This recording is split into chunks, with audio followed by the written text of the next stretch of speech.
Bienvenidos a un video más de Sociología Criminal para criminólogas y criminólogos. Mi nombre es Alejandra Orozco y el día de hoy hablaremos de la teoría del control de Travis Hirschi. Recordamos que nosotros, criminólogos, criminólogas, trabajamos con conductas antisociales, pero las corrientes sociológicas, las teorías sociológicas nos sirven para estructurar el lenguaje y para comprender mejor nuestro mundo. El día de hoy hablaremos, como ya lo mencioné, de las teorías del control, en específico de la teoría del control de Travis Hirschi. Vamos a abordar dentro de las teorías del control tres posturas: criminología ambiental, realismo de derecha, pero comenzaremos con la llamada teoría de las actividades delictivas o de los vínculos sociales de Travis Hirschi. ¿Qué tienen en común todas estas teorías, estas llamadas teorías del control? Desde una muy particular forma de comprenderlas, creo que tienen un trasfondo de comprensión del ser humano. Todas las teorías tienen una base, digamos, filosófica, uh, ontológica, no sé, de comprender al ser humano. Entonces hay posturas como la de Rousseau que nos dice el hombre es bueno por naturaleza. Y hay posturas como la de Thomas Hobbes que dice el hombre es un lobo para el hombre. Desde mi perspectiva, las teorías del control tienen una visión de la realidad como esta segunda. En la imagen aparece Paul Donés, se ve como tatuado y malo, pero finalmente el mensaje que lleva es el amor. Entonces, algunas veces creo que podemos equivocarnos a la hora de ejercer teorías del control. Como ya lo decía, pues existe como la dualidad de comprensión en el ser humano.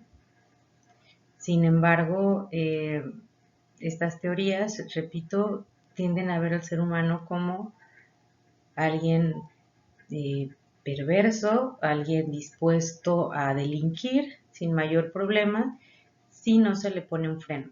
O sea, el ser humano, por naturaleza, por así decirlo, de alguna forma simple, es capaz de matar, es capaz de robar, es capaz de hacer un sinfín de conductas antisociales, entonces hay que ponerle un freno para evitar que lo haga.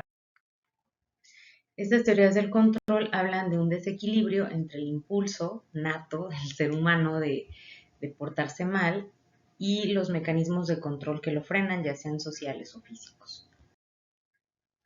Algunos presupuestos de estas teorías del control es que las personas actúan de forma racional, es decir, las personas toman la decisión de delinquir. Es muy similar a la teoría de la elección racional en cuanto dicen la persona sopesa costo-beneficio y dice sí me conviene, entonces sí lo hago. Hablan también de la oportunidad. Las personas también delinquen por oportunidad y en muchos casos los delitos surgen en decisiones coyunturales, ¿no? Cuando se les presenta un problema fuerte, entonces recurren al delito para realizarlo. Yo creo que en algunos casos sí aplica, se aplican estos presupuestos cuando dicen las personas actúan de forma racional, lo hacen premeditadamente, etcétera, etcétera. Hay personas que a eso se dedican, ¿no? Por ejemplo, en la imagen aparece un carterista. Las personas que se dedican a robar carteras, pues son personas con mucha habilidad, o sea, desarrollan una habilidad para poder sacar las carteras de forma muy suave sin que la persona que lleva el bolso o la chamarra o lo que sea no lo alcance a percibir. Claro que son personas que se entrenan para esto. Algunos tipos de robo, como robo a carga pesada, que son planeados, pues también. O delitos en los que se va a cobrar una herencia o un seguro de vida. Sí hay delitos que cubren esto. Sin embargo, desde mi perspectiva en un centro penitenciario, la mayoría de personas que llegan a un centro penitenciario es justo por un impulso y algo en realidad no planeado y que muchas veces no les genera ningún beneficio. O sea, ni material, ni económico, ni psicológico, ni de ningún tipo. O sea, en realidad fue como una mala decisión tomada, o más bien ni siquiera tomada, ¿no? Simplemente como una reacción a un evento externo. Travis Hirschi dice que los seres humanos son egoístas, que mediante decisiones premeditadas optan por delinquir o no, por participar en actividades delictivas o no, y que sopesan costo-beneficio. O sea, se encuadra pues Travis Hirschi en estas teorías del control. Él plantea algo muy interesante, él dice, ¿cómo se une una persona a la sociedad? Entonces, él dice, hay 4 elementos que considerar. Si estos elementos, si esos 4 vínculos son lo suficientemente sólidos, esa persona no va a vulnerar las reglas, no va a vulnerar las leyes, es una persona que va a vivir, dirían los abogados, conforme a derecho, es una persona que va a vivir de acuerdo a las normas sociales sin mayor problema. Estos 4 vínculos son apego, compromiso, implicación y creencias. ¿De qué trata cada uno?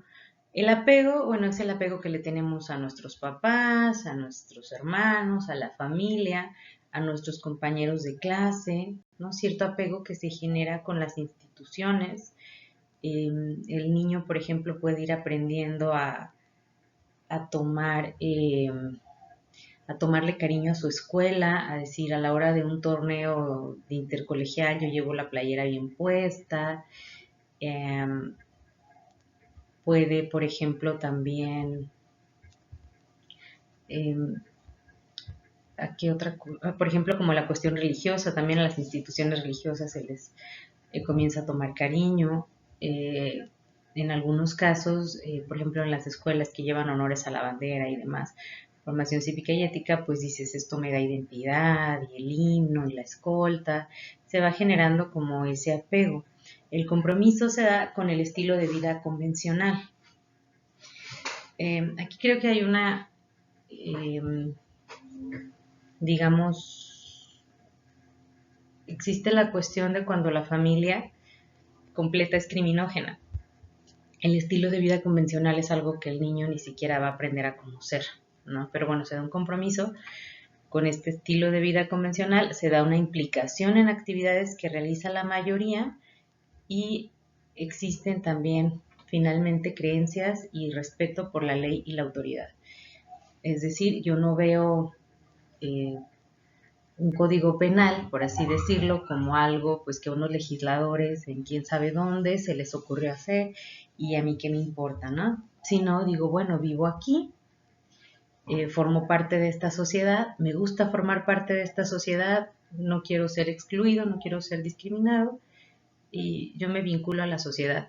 De hecho, pues los vínculos con la sociedad son muy importantes, ¿no? En el estudio de El don y la palabra, Víctor Alejandro Paya plantea también que una persona que se suicida, explicándolo desde el punto de vista sociológico y no psicológico, es una persona que no pertenece a ninguna estructura social, es una persona que se queda volando sin engancharse a ninguna parte.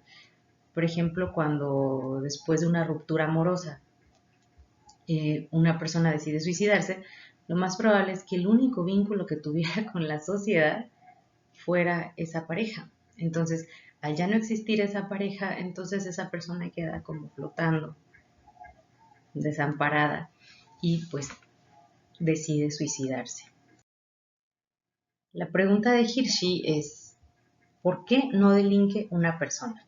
¿Sí? No se plantea como otras teorías, ¿por qué delinque alguien, no? Vamos a buscar la etiología, vámonos a la criminogénesis, vamos a ver qué factores de riesgo hubo, ¿no?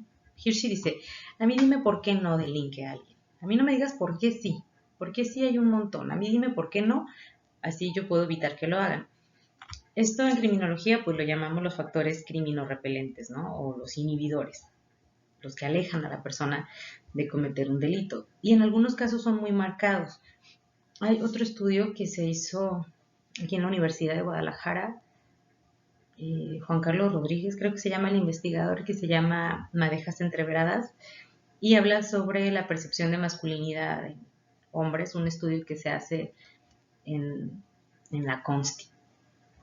Entonces, hay un testimonio donde dice que su esposa lo estaba insultando y él le dio mucho coraje y la quería golpear. Entonces, obviamente siente el impulso de golpearla, pero tiene un recuerdo muy fuerte de su infancia cuando un vecino golpeaba a su esposa y su padre, o sea, el padre del que se contuvo, intervino. O sea, interviene, defiende a la vecina, regresa a su casa y le dice a su hijo, nunca le pegues a una mujer. Entonces, ya de adulto, con todas las ganas de golpear a la esposa, recuerda eso. Ese recuerdo del padre, esa acción que hizo el padre era lo suficientemente poderoso para evitar que él golpeara a su esposa. Dice Hirschi, cuando una persona delinque o se desvía es porque sus vínculos con la sociedad son débiles. Así tal cual, ¿no? El enfoque de Hirschi plantea que los delincuentes suelen ser individuos cuyo escaso grado de autocontrol procede de una inadecuada socialización en el hogar o en la escuela. Alguien que de niño no tuvo reglas, alguien que de niño pues nadie le plantea un límite, pues obviamente va a carecer de habilidades sociales. Si a mí nadie me dijo cuando llegas a un lugar y buenos días, y si yo nunca vi que eso sucediera, pues yo voy a crecer, ¿no? Y cuando alguien me diga, ah, ¿por qué te pasas como burro? Yo voy a decir, pues, ¿de qué están hablando, no? Ah, mira, es que cuando alguien llega a un lugar se dice buenos días. Hay personas que carecen de habilidades desde este tipo. Y en un centro penitenciario es muy común, incluso en detalles como el permanecer sentado.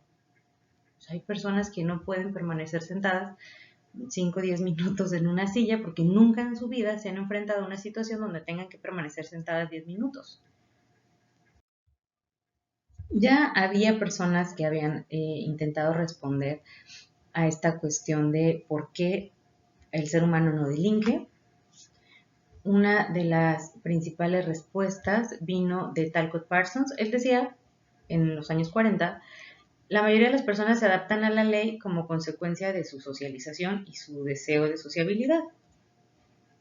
Así tal cual, ¿no? O sea, no delinquimos porque ya nos acostumbramos, porque así son las cosas, porque es lo que he visto, etcétera, etcétera.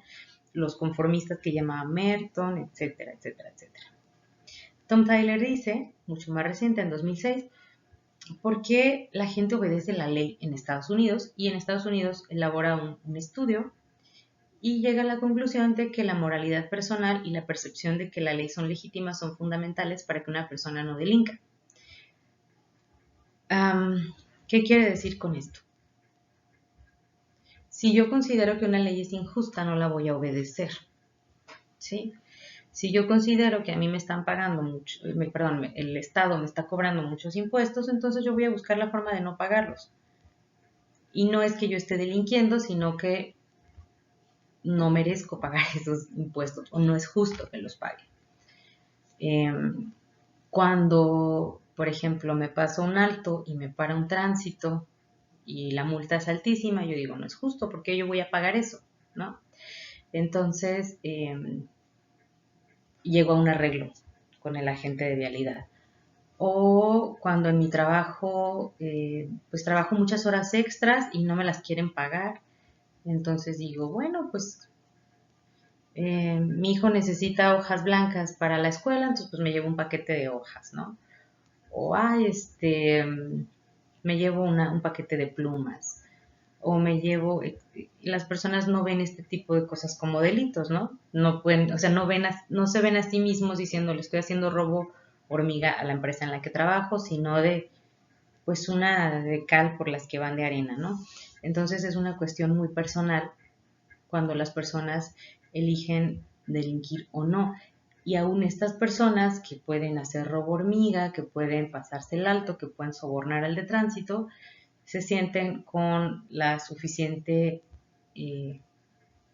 moral, por así decirlo, de señalar a otras personas, así como, hey tú, marihuano, ¿por qué te estás drogando? Es, dice Tyler, una cuestión completamente personal, o sea, un código completamente personal. Y en la cuestión de la legitimidad de las leyes, cuando una persona tiene una mala experiencia con un policía, en un tribunal, etcétera, etcétera, estas personas tienden a ver en general todo el sistema de seguridad y de justicia como algo injusto que no merece mi atención, no merece que lo respete, porque vulnero mi derecho, porque se pasó de lanza conmigo el policía, porque etcétera, etcétera, etcétera. Entonces yo ya no cumplo con las leyes porque no se lo merecen. Recuerdo el caso, por ejemplo, de una señora que se dedicaba a la fardear, como estos robos a farmacias, a tiendas grandes, etcétera, etcétera. Y ella, desde una perspectiva de creencias y de justicia y de legitimidad y demás, ella actuaba estilo Robin Hood. O sea, ella trabajaba en una banda, eh, tenían su base en cierta ciudad, pero robaban en todo el país, ¿no? Entonces había como el grupo de los carteristas y el grupo de los que iban a pagar con tarjetas de otras personas a las tiendas y cosas así. Entonces ella decía, era fascinante, porque tenía como toda la estructura completa, decía ella. Hay que saber a quién robarles, ya no vas a ir a robarle a un viejito, donde aparte del robo vas a cargar con el homicidio si se te muere de un infarto. Tampoco vas a ir a robarle el mandado a la señora que apenas completó para la quincena. No vas a robarle el celular en el camión al estudiante, que lo vas a dejar sin mandar tareas y que aparte seguramente lo está pagando en abonos. Decía, eso es injusto, no puedes hacer eso. O sea, le haces daño a la gente. Sin embargo, si tú le robas a alguien muy rico, pues no es nada. Decía, por ejemplo, una vez le robé 50,000 pesos a alguien que en su tarjeta traía 1,000,000. ¿Qué son 50,000 pesos para alguien que tiene millones? No es nada, ¿no? Y sin embargo, a mí me ayuda porque la despensa, porque le surto a mis vecinas, porque esto, porque aquello. Entonces era como muy generosa con las personas a su alrededor. Y decía que estas personas, obviamente sabían que ella se dedicaba a robar, tenía 20 años haciendo esto, eh, siempre era como la bendición y cuídate mucho y que no te agarren, que no te vean, etcétera, etcétera, etcétera.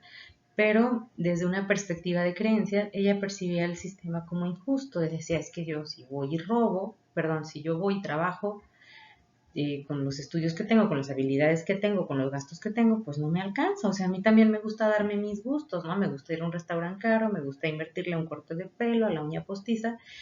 Entonces ella decía, eh, pues digamos, un trabajo normal no me da para esto que yo quiero hacer. Obviamente